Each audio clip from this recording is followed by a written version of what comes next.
Welcome to our session on monitoring and work planning, which is a core set of topics around the implementation of your plan. This adaptive management course for conservation training is supported by the UNDP with GEF financing, and it's presented by Conservation Management, Community Solutions and the Blue Mountains World Heritage Institute. We are still working our way around the conservation standards cycle, this time very much moving between step 2, plan, and step 3, implement, where we'll be looking at a monitoring plan, operational plan, but also how we develop our work plan and budget. Firstly, we'll look at the monitoring plan and operational plan, particularly the monitoring plan, and then we'll go to work plan and budget. We'll also think a little bit about capacity. Monitoring is really simply answering the question, is our plan working? And it helps us to then have the information to make decisions on changes that might be needed. So are our actions working? Are we being effective and efficient? Are the targets getting better, or are the threats getting reduced? What changes do we need to make? Monitoring and reporting particularly are also critical for the transparency and accountability of our projects to partners, donors, community members, and so on. Very often thinking about monitoring is seen as a last step. We do everything else and then we think about what monitoring we're going to do. We think about what monitoring we're going to do before we develop our work plans and implementation plans so that that monitoring is built in as an activity. So it's critical that we think about that first, then we work out the resource needs for our project. So we don't want to neglect it and see it as a last step. The way we think about it, we say there are sort of 3 main layers of monitoring to think about. So the first one is what you might call inputs and outputs. What are we putting in? What resources and information are we putting in? Resources, materials, time, people, things like that. And what are we producing? People who are trained, booklets, lengths of fence line, traps, those sorts of things, activities. We monitor that just to know whether we are or are not progressing. Are we getting the jobs done that we said we were going to do? That then leads to the second level, which is the outcomes. It's partly about threats, but also about those intermediate results in our roadmap. So we've done our actions, but are they achieving what we said we'd achieve? Are they getting us to our objectives or our intended outcomes? And they ultimately lead, we hope, to impact our targets. Is the country or our targets, are they improving? Are they changing? Are we really making a difference? Because we don't just want to be doing activities, we want those activities to have an outcome, and we want that outcome to have an impact. One way of thinking about it, if you think about the planning that we have done, is we talk about the targets and the goals that we have for those, the threats and the objectives we have for those, the strategies to try and address the objectives, and the actions that sit under them. And we haven't got to actions yet, but that's where they sit as well when we get there. So we want to have healthy wetlands, that's our goal. These are obviously summary for the purpose of the presentation. We have an objective around the threat, that there's less impact of pigs. Pigs is the threat we're dealing with, that's our objective. We have a strategy of feral animal control, and one of the actions is to do control in the wetlands using fences. So that's our planning. Our monitoring is simply going back the other way. So we record what we've done, our pig management efforts, the work that we've done, that we've gone out and put traps in or spent days out doing work. And that lets us prove or demonstrate that the actual strategy is being done. We then do some additional monitoring or measurement and analysis to decide whether, yes, we're doing that control, but are we seeing something change? Is less of our landscape and country being impacted by pigs? And that's great. But are we seeing the wetlands get healthier as a consequence? And so we need to see those three levels. Outputs, which we might report on, say, every year. Outcomes, which we might report on in a cycle of 1 to 3 years, because they can take time to see. And impact, which might take longer again, maybe 5 to 10 years.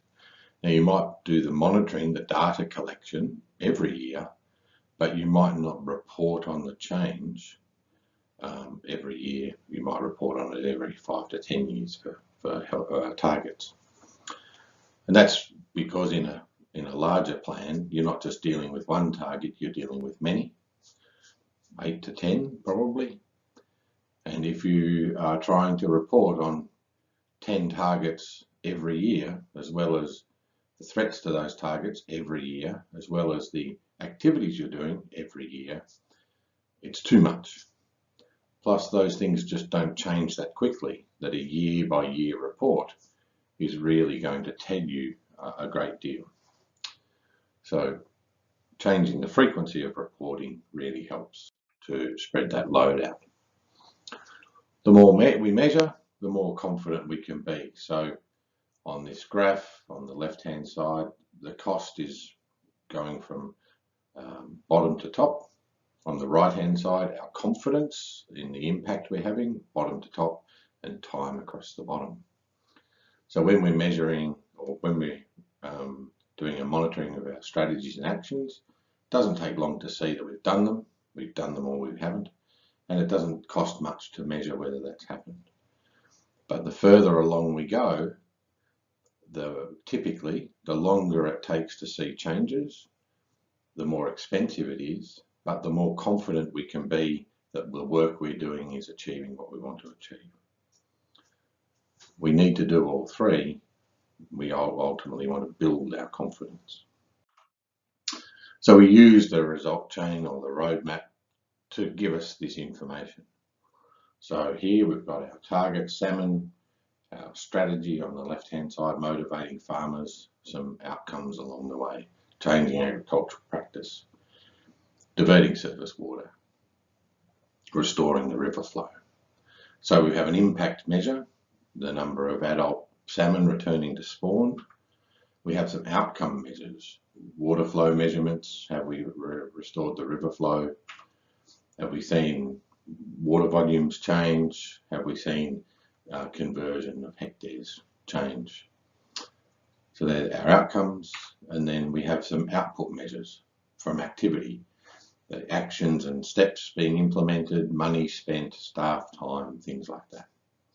So we just use that result chain to give us the information. How do we do this step? Once we have our result chain, we think about who we need to report to, because if we understand the audience, we'll understand partly what we need to know. And remember, you are one of the audiences. But as well as you, there's the community, funders, and so on. And each audience will need slightly different things. Then what indicators are you going to use? How will you collect that information, including how are you going to analyse that information and report on it, and who needs to do what and when. So again, you just mine the roadmap to get the information that you need, and then think about who's got to do what. So if we look at our case study, Lake Koodabu, and our result chain that we've developed there, so our endemic fish is our target. We're changing unsustainable fishing to being more sustainable fishing, tilapia to having less tilapia in the lake, and so on. These are our results. And then we've got some strategies there, enforcement of rules and so on. And we look at this and we say, where do we really, really, really need to have indicators? There are some things we don't need to have indicators. They're not so critical. There are other areas where we can measure things and it's more straightforward. And it's a discussion between the team to decide where you need them. But remember, wherever you put an indicator, you're creating work. So you really need to know that the things that you need to know most that tell you about project success and that are most important for you. So here we've put some one where we've said we want to have the rangers well trained. So we want to know how many rangers are we training because we're trying to get enforcement. The second thing we'd like to know is how many big fish have been caught. So are we seeing the fisheries become more sustainable? And are we seeing the tilapia population reduce? And of course, are we actually seeing a change in the number of endemic fish species? So we're not trying to monitor everything on the result chain. We've picked these 4 things because we think these are the 4 things that are most critical for us to know. When you're thinking about indicators, just think about the characteristics of a good indicator. It needs to be something you can measure, needs to be precise. Different people measuring it will still come up with the same sort of response. Consistent over time, no point saying that there's been change when the reason there's been change is because the method has changed. It's sensitive, it will respond to the changes you're trying to create, and it's sustainable. You can afford to monitor it over the long term or over the time you need.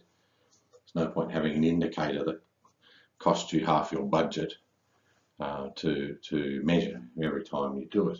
You'll only ever do it once and never again. So that's your indicator, but you also need to think about the method. What are we going to measure, but also how? So again, similarly, a good method has some characteristics. It's accurate, reliable, it's cost effective, feasible, and appropriate.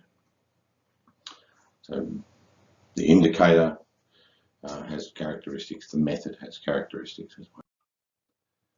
Some lessons to think about when you're selecting these things.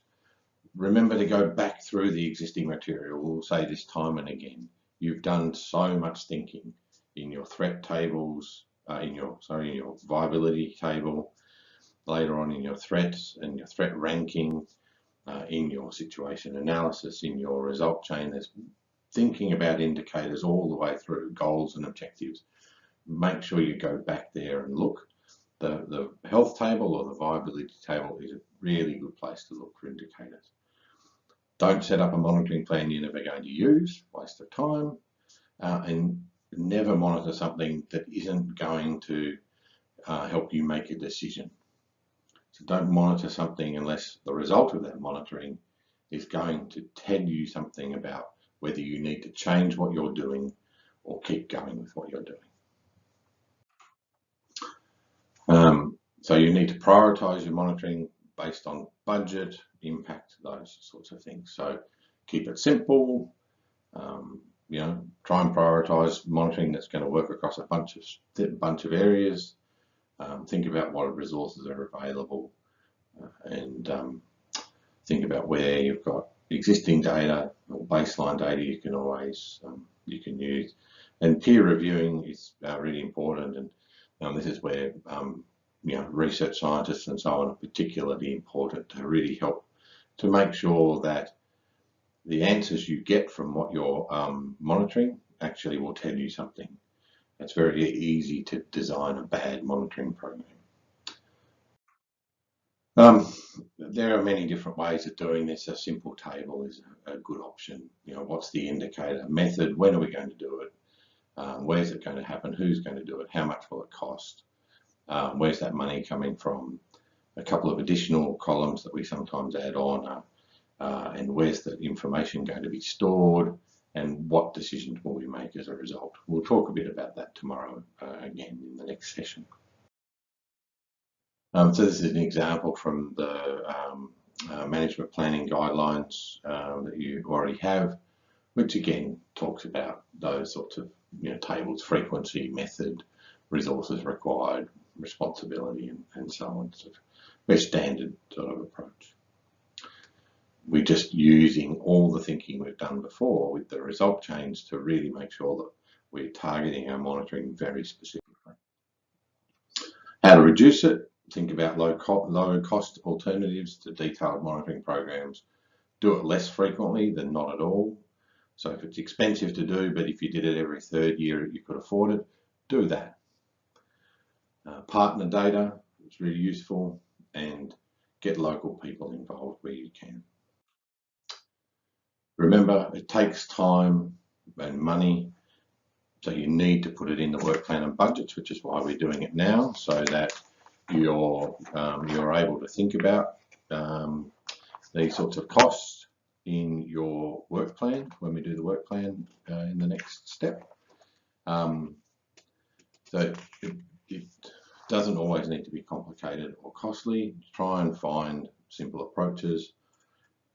If you're not going to analyse it and you're not going to use the results, don't do it. Just don't gather data for the sake of gathering data. So that's developing a monitoring plan. It really is just mine that result chain, find those critical things, decide what you're going to do, use these things to guide what you select. Then we step across into our work planning, setting up our actions and so on. And in some way, we've already chosen some actions, and you would have done that as you work through the result chain. You've probably already defined some actions or activities that you'll do. Of course, the monitoring is another set of activities. So you'll already have a number of activities thought about. What we're going to do now is just go back over that result chain, check to make sure we've got the activities we need, and then we can cost those out and so on. So again, we're down in sort of part of the implement step. It's also part of plan in terms of developing an operational plan, but we're thinking about it down here in the work plan and timetables. Why are we doing this? We want to build a clear work program with a really credible budget based on good thinking and have a good understanding of timeline and capacity needs so that we really know what's going on. It's a good time to start getting your implementers very heavily involved because they know what's needed, and we can think about the capacity we need to do this. Who should be involved? Again, many of you will have done this work already. Who's the manager, who's running this thing, who's responsible for doing the day-to-day work. It's good to have someone who knows about budgets and financing. Somebody knows where the funds need to come from is always good. So one person can do it, but it's good to have a team. So think about your high-level timeline. So in a full plan, of course, we've only got the one result chain. You'll have a number of result chains. Some of them may have 2 or 3 strategies. So think about the timing. Then think about who needs to be involved. Think about people, dollars, any additional materials you need, vehicles, boats, making equipment, things like that. And just build up your budget. If you've got a good, clear result chain, then that should give you all the information you need to be able to develop a good action plan. So here's a really simple example. The top is the result chain. The bottom line is the activities that are associated with that. And then we've just built a table underneath. Who's going to identify the target audience? When are they doing it? When does it need to finish by? What's it going to cost? Any comments or thoughts? Equipment, things like that. Most organisations already have a budget framework that they use. You should be able to fit into that. Critically identify these activities you need to do first, include the monitoring activities, and then figure out who needs to do them. So you go back to your result chain, and as you can see here, we've got some activities which are about monitoring. We've got fish monitoring there at the end, and that's going to look at a single activity is going to be able to help us with our endemic fish monitoring, our sustainable fishing monitoring, and our tilapia monitoring. So we can have a fish monitoring activity there that will help meet a number of needs. We need to do ranger training, we need to do ranger patrols. So this is kind of medium level detail. We're not going to say that we'll have patrols on August the 1st and then August the 8th and so on. That's for your really operational implementation. We're still staying reasonably high, but we just want to know the main activities that you need to do to get those results. If I do this activity, will I get this result? So if I do ranger patrols, can I enforce those fishing zones? Yep, terrific. So look at the results, look at the activities you need to do to achieve those results. So we've got our monitoring in place, we've got our work plan thought out, what needs to be done, who's going to do it, and so on. The last thing that we want to do is just to understand the capacity we need. Do we have the resources that we need to do this activity? And the Nature Conservancy developed a fairly simple approach to capacity assessment. They've got more complicated ones, or complex ones, sorry, or detailed ones that are really good to look at. But this one is quite simple and it's really worth thinking about. So now that you've got here, think about what capacity you need. We think about it in terms of leadership. Have you got a person who can lead things? Have you got a team of people? Most projects need a range of skills. Is there organisational support and funding? And do you have a legal framework and good community support? And there's a ranking scale for each of those. And as a general rule of thumb, if you're largely high to very high on those, then you're probably good to go. If you're more medium to low, then it's probably worth thinking about perhaps some new things to do. And really, you've got two main options to pursue. Either review that action plan, all those things you've done, and change them so that your capacity can meet the jobs, or think about developing some strategies to build capacity if you haven't already internally. So we've looked at that sort of implementation end by saying, let's get a monitoring plan in place. What are our indicators, methods? How's that going to happen? Then our activities, what jobs need to be done, who's going to do them, and then what's our capacity to deliver those. Okay, thanks very much.